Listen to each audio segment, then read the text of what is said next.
Do you know what's different about this video though? What? That we're wearing real pants. You thought it was gonna be, oh, we're at this hotel now. We're actually wearing pants and not pajama pants or pajama shorts. There's no party on the bottom. No, it's business. It's business. No.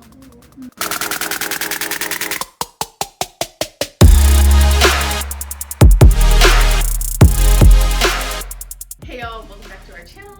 We are sitting here at the Crescent Hotel in Eureka Springs, and we thought we would do a couple of videos for funsies together while we're here. So, we're, as we said in our live, we are in a haunted room. So during the live, there were some strange happenings flying in and out of the screen. Maybe we'll get some strange happenings. I think I just saw one. I'm not kidding. I really do. Okay, well, orbs really liking us. We're using some natural sunlight, some ring light. Maybe we'll get something strange. So if you see anything, make sure to tag it down in the description, but that's not what this video is about. Being in a haunted hotel, we're going to talk about, getting rid of things in a murderous way. We're going to talk about killing our darlings, which is a literary saying. Killing your darlings is cutting those things from your story that you really love. It's a variety of things, we'll get to that in a minute, but it's those things that are almost really self-indulgent. Those things that you write that you love so much, but honestly, when you really think about it, is anyone really gonna love it as much as you do? So we're gonna go through the 5 kind of major darlings that you should be considering on killing. Sounds so terrible to say, but that's what it is. Number 1, we might want to kill some darlings for word count. On Wattpad, we kind of have this great freedom to put as many or as little words as we want to put, because it's our story, we control it, and we do whatever we want. But when we start to consider actually publishing our story, whether it be self-publishing or taking a traditional route, especially with the traditional route, you might want to take those 100K words and chop them down to being closer to 80K, especially for debut novels. Edge of the Veil was like 114,000 words when we finished it, and they wanted it to 80. We got them to agree to 85, and that was so hard. We had to kill so many darlings. We did. Another thing is you might find yourself blocked or stuck on a particular scene and don't really know how to finish it out or how to write it. Well, maybe you should consider that scene may not be needed.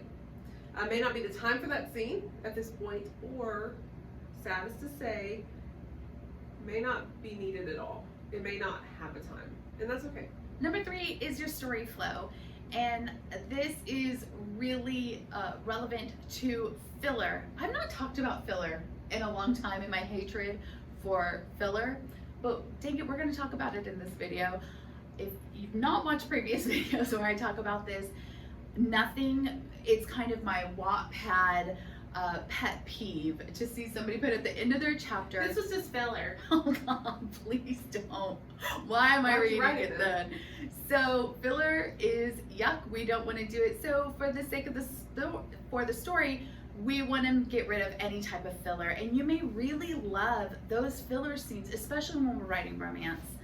The filler scenes usually end up being something of, it was a really great date that you wrote, they went to the Crescent Hotel and met up with the freaky ghost, but the story's not a ghost story, and therefore that's not relevant, and it's not really relevant to the relationship.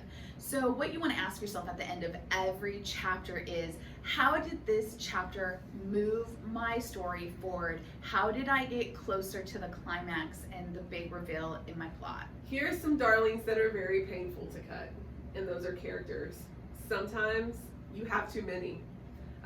That's my Wattpad pet peeve, is if you have to have a directory at the beginning of your story telling me how many characters you have, like who's who and who, I'm not gonna read it, because I can already tell you that I'm gonna be confused and I'm gonna forget who's who. So if you have this big ensemble cast and you have these characters that are coming in for like little bit scenes here and there, a lot of times I think people put a big ensemble together and then realize one character and another character could probably be merged together. Yeah. Number 5, and the last one, is subplots. If you cannot wrap up your subplots by the end of the story, and for the sake of your main plot, you may need to get rid of your subplots, and that's okay. Everything should have a pretty bow on it, or at least be set up that if you're writing a series that they're expectant that this would be answered in the next book. So if you can't even set it up as anticipation for the next book that you're going to get answers to this, then I would consider cutting out a subplot. Why is this so important for the story writing process? I'm writing a lot, right? That's good. That's good that I'm writing so many characters and so many plots. Not necessarily. So what is it? Tell us. What's so important about it? How does it really help you grow? I think the number one thing is as a writer, you are recognizing what isn't working for your story, and you are making a big girl, a big boy, a big person decision that I'm going to rid my story of something I really love because it's not in the best interest of my story. When you're ridding yourself of these things and you really love them, put them aside. Make a document that's a bunch of cut scenes. You can use them later. Exactly. So you don't have to totally you don't have to kill the darling and then bury the darling and never resurrect the darling. No, bring the darling back in another story where it works for that story. Then the other thing you're doing is looking at your story with the critical eye of a reader.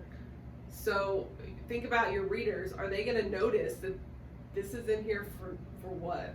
Like filler? Like they're going to notice it doesn't flow.